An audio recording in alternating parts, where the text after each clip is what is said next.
Item number one, a cat.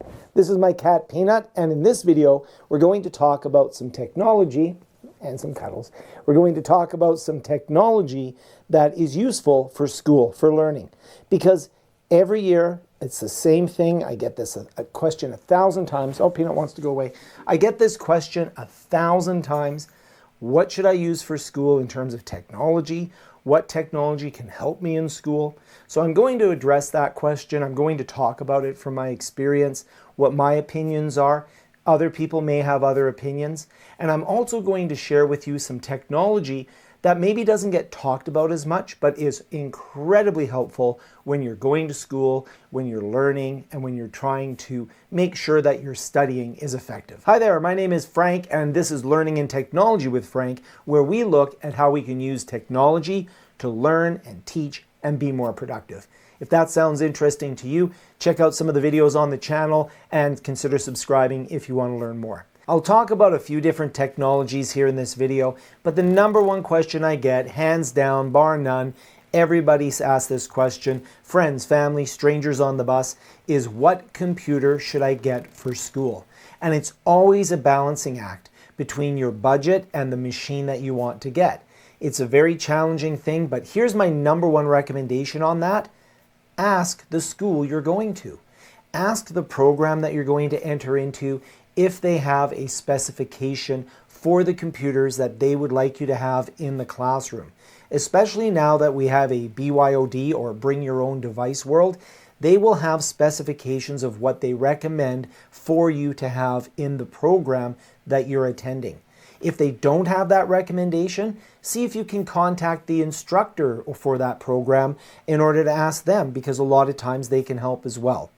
But you wanted a recommendation, and here's my recommendation.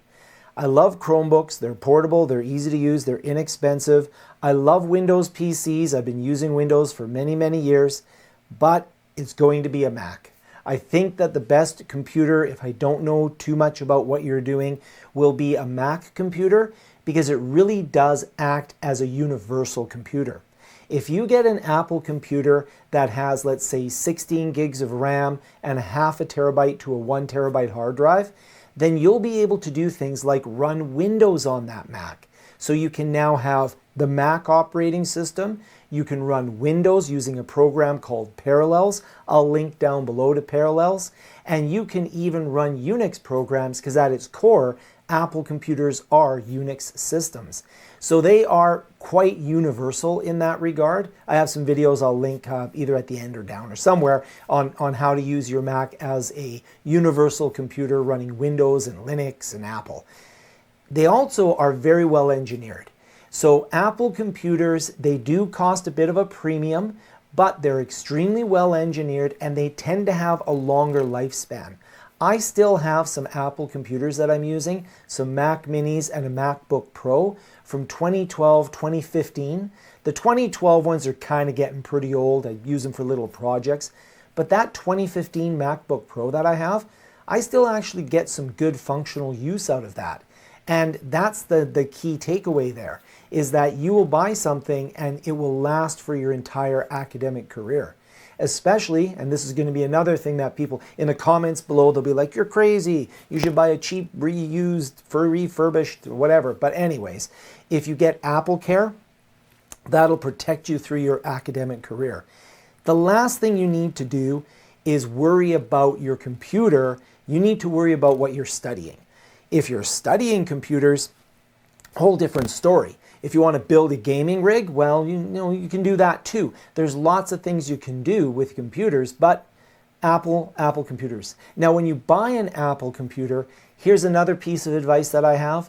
Even though you're going to pay a little bit of a premium and such, I would highly recommend that you do not buy these refurbished or used. Apple does have some security things on there regarding the account that originally purchased the computer to prevent stolen computers from being sold in a marketplace.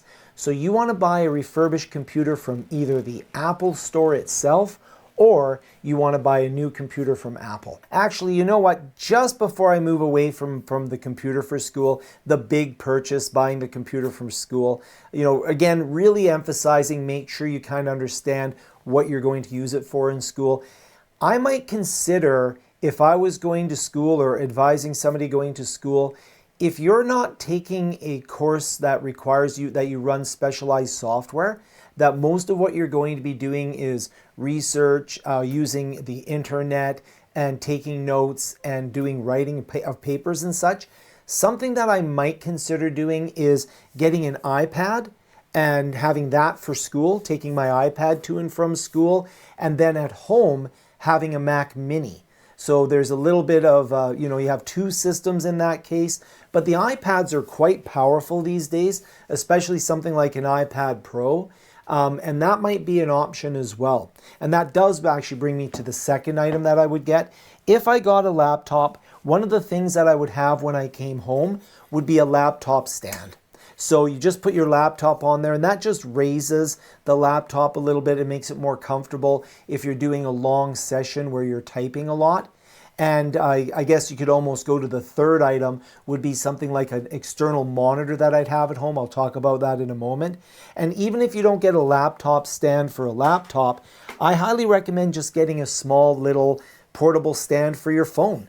So a lot of people have smartphones, and the nice thing about a phone is that you could use your phone in order to have notes or to have information, and just having a little stand for it allows you to use your phone in a way that you can look at it while it's at the desk, and you can maybe be taking notes on your laptop or your iPad. You could use that as reference.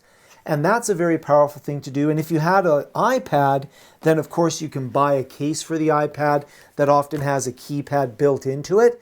Or what you can do is get a stand, a similar stand, a little bit larger for your iPad.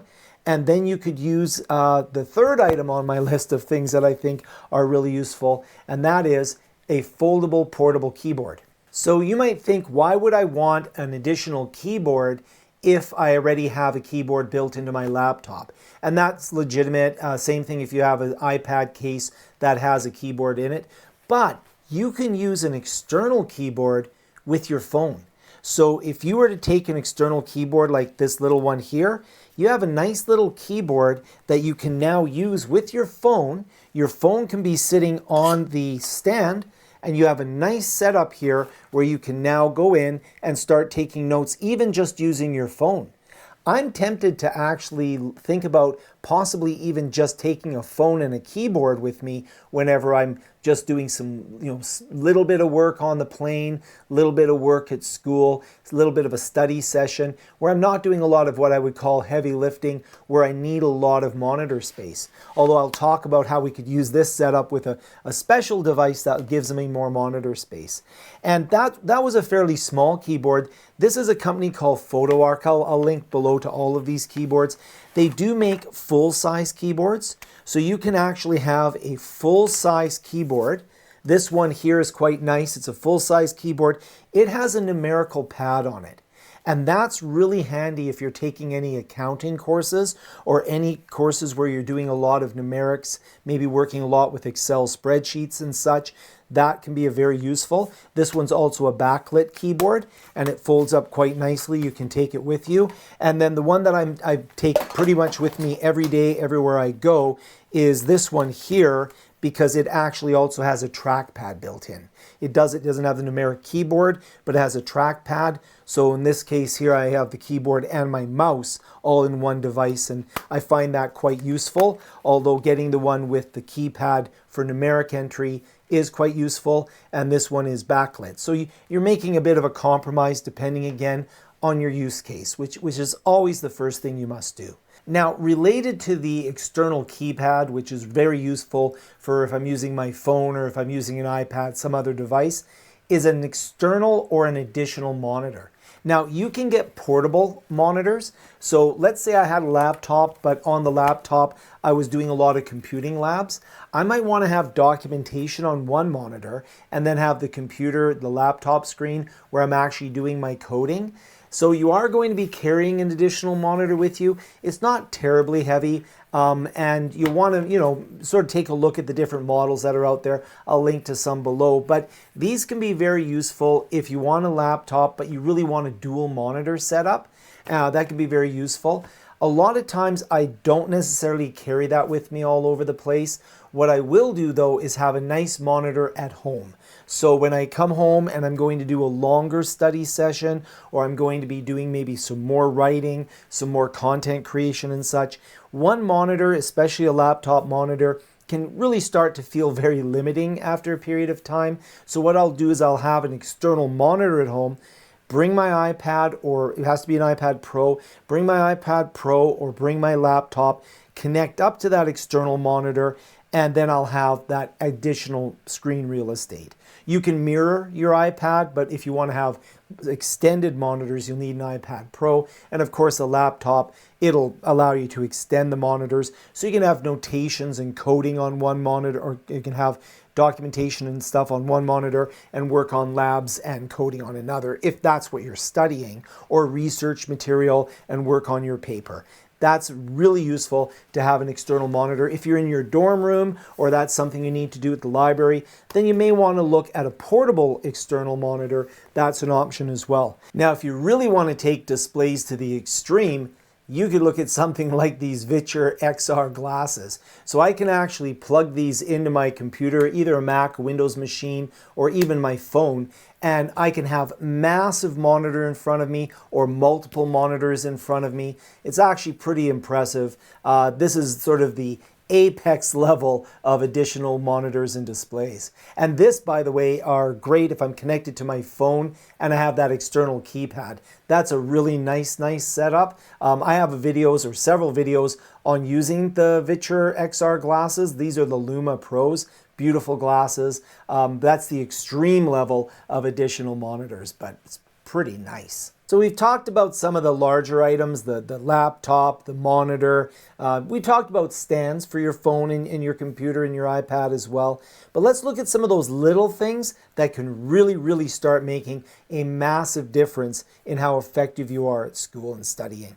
So one of the things I do like a lot of times if I'm doing a lot of work on my computers is I do like this Logitech Ergonomic Mouse, which is a vertical mouse. So this really helps when I'm doing a ton of work and I need to do a lot of mouse movement. I'm doing a lot, maybe design work, or if I'm doing anything that's involving, AutoCAD, or I'm doing those types of things, or even just doing a lot of mouse movement. I do like this mouse. So that's kind of a fun little thing to think about getting. The other thing that I always like to get, and this is a very important one, is an external hub. I absolutely, this is a 100%, you must get one of these. They're incredibly useful. And what I do recommend is make sure that if you're going into a school environment and you're going to be giving a lot of presentations, that you understand whether or not you have HDMI or USB-C display out to a projector. Maybe that's a little bit more for the teachers and such, but as a student, you definitely want to have this external connector with the appropriate connector to your device. If you do get a new Mac computer, you're going to have Thunderbolt USB-C. It'll expose regular USB 2 ports on here. This one has dual HDMI. So if you do have that external monitor, you'll be able to connect up to an external monitor using HDMI ports. This also has an Ethernet cable port, and I do recommend, sort of a side thing, a short Ethernet cable that you bring with you, so that if you're in the library or a study area or even a lot of classrooms, if you have a choice between being on the wireless network or being wired, I always recommend being wired into the school network when that option is available, because you remember we have a lot of contention for the wireless. A lot of people have phones and computers and everything trying to access the wireless network, and you generally will get better connectivity and connection speed with a wired connection. In my own classrooms, we'll often have to download operating systems. They'll be 4 gigs in size, even larger files. So we're downloading 4 gigs. You go to do it on the wireless network and it says, that'll be ready for you in about 3 hours. You do it on a wired network, we're talking about 4 minutes, because we're hitting 100 gigabits per second in that case. Anyway, so, and the other thing that I do like, or I look for with these external hubs, is whether they have media ports, because you can, if you like, get a small little micro SD card and you can use that as external storage. So that becomes a little external storage for you that allows you to save files, documents, and such. And then this, of course, can be portable from system to system as well. So highly recommend you get a little external hub. I quite like this one by Targus. And again, I'll link a few down below as well. I'll link to almost everything here, some of the ones that I'm using. The next thing that I always like to have, and this is a lifesaver device, is a power bank. So this particular power bank is one that I really like because not only does it provide me battery, so I can charge this and have power with me if my phone's running out of power, or if I need to power my iPad or whatever, but a lot of times my watch actually. So I can connect up and I can use the battery on here in order to power the devices and charge them. But I like this one because it also plugs into a wall outlet. So I can use this when I'm in the classroom, if there's an outlet available for me, to charge my devices through the school power. And then, of course, it's also charging the battery at the same time. And then when I'm portable, I have the fully charged battery, fully charged devices. And if I start needing some power and there isn't a power outlet, I can just charge right off the battery. So this is one that I highly recommend. Very useful device to have as well. Well, we know this has become a bit of a long video. Well, there's a lot to cover, but this is a 2-cat video. This is my cat Blossom. So at the beginning, we have my little gray cat Peanut, and now we have my little girl cat Blossom. Hello, Blossom. Are you going to go back to school? No, you don't need to go to school. You're so smart already. Okay, so we're going to look at a few other devices. So I talked a little bit about external storage. So with the hub, I talked about the idea of having a little micro SD card so that you would have some external storage. If you need a lot of external storage, those micro SD cards actually have quite a lot of capacity, but you might even want to get an external hard drive. And I know you're thinking, well, why not just store everything in the cloud? You can do that. It's only when you start getting into very large files that sometimes becomes a little bit of a challenge. You need to go from one class to another class. You've got a large file, whatever the case may be. I do find for backup and such that I do like to have external storage. I am moving more and more to putting them on micro SD cards. Just make sure you don't lose them because they're very small. So you have some external storage and possibly a hard drive. The other thing I mentioned was having a RJ45 Ethernet network cable so that you could have a wired connection. The other thing you want to make sure that you do when it comes to cables is get high quality cables. They're a little pricier, but as an example, if you're using any type of device like an iPad or any device that has a bit of a power draw on it, you want to make sure that the cables you have are capable of handling the 100 watt power for the device that you have. So obviously a phone cable is a phone cable, but when it comes to USB-C or the cables that came with your equipment are going to be for the equipment. But if you're buying additional cables, I really do say get a good quality cable. I'm actually going to be buying some Thunderbolt cables fairly soon here. I'll do another video on those when those come in. So the other thing that I recommend if you're doing any type of Teams meetings or Zoom calls is a little tripod. This one's by Joby. I use this quite a bit, and I will use this with my phone in order to have a webcam that I can position around the room. Maybe if I'm giving a presentation and I want to record it so that I can do a self-evaluation. In my case, I present because I'm an instructor, but as a student, you should always record your presentations if you can in order to do a self-evaluation. And that's handy for that. Or if I'm doing a webcam, I can place it where I want as opposed to just relying on the one that's built into the laptop. This one from Joby allows me to bend the arms here. I'm holding a cat, so I can't show you everything. But, and I'm not going to stop holding a cat. If I have a choice between showing how to bend a twisty arm or holding my cat's going to win. And so you can use that as a webcam. That's pretty handy as well, and a useful tool. The other thing that I always recommend, and this is a really important one as well, noise canceling headphones. So having a set of noise canceling headphones. In today's academic world, there is so much content that is audiovisual. Like this video, for example, if you were in a classroom or a study hall and you wanted to watch this video or a video on a subject that you're in, hopefully you're interested in this subject. You know what I mean. If you're watching a video on history because you're studying history, then what you would want to do is you'd want to have a way of not disturbing people around you and also isolating yourself from people around you so they're not disturbing you. A noise canceling set of headphones is super handy. The one caution that I would say with these is make sure that you have an audio jack on your device that you're going to use.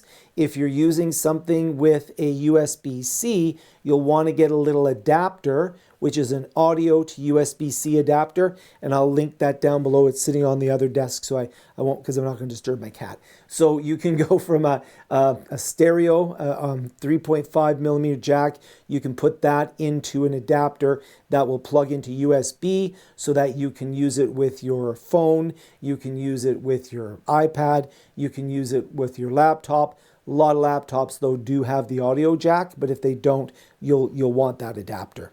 So there are a few other different devices that I use. I mean, I'm going to say that it's not technology, but I always make sure that I have pen and paper with me. So I always have a little notebook with me and paper so that I'm not in a situation where I need to take a note really quick. I have to boot a device, all that sort of stuff. Phones are pretty quick, but they can also be a distraction. And then speaking of distractions, the last thing I'll recommend, and I'll just have to link it below because it's, again, over there and Blossom's over here, and that is I have a separate timer. So I have like a little kitchen timer for doing Pomodoros. And I like to have my timer as a separate device just because using my phone, you get distracted with a lot of stuff. So that's about it for what I think is a really good sort of setup for what you might want if you're going to school. Most of it is very portable. Some of the things that are a little bit larger would be if you did get the external additional monitor, that's going to be a little bit of weight added in there, but it might be worth it if that's something that helps you study more effectively in remote locations. Certainly cats are always a benefit to have around. They reduce your stress, so that's a good thing. Okay, I hope the video was useful, and I hope that you'll comment on this video with things that you think are useful that maybe I don't know about. I'm always looking, especially for those little tiny things that just make studying and concentrating and being more productive better. And so these are some of the things that I've used over the years. These are some of the things that I have found helpful. But you know what? Maybe there's something that you have out there that you think is very useful, and I would love to hear about it so that I can explore that as well, and I would share that with others as well. So thank you so much for watching. Blossom thanks you, and I should mention a couple things. I do now have memberships on the channel if you're interested in supporting the channel. They're not like exciting memberships, you get a little badge and such, but that does help support the channel if you're interested. And if you're also interested, I have some courses here on the channel. Go to my channel page, and I have some courses on virtualization and on how to use the Microsoft Whiteboard. Then you can take those courses and get a little badge from YouTube for having completed a course. Thank you again for watching, and we'll see you in the next video.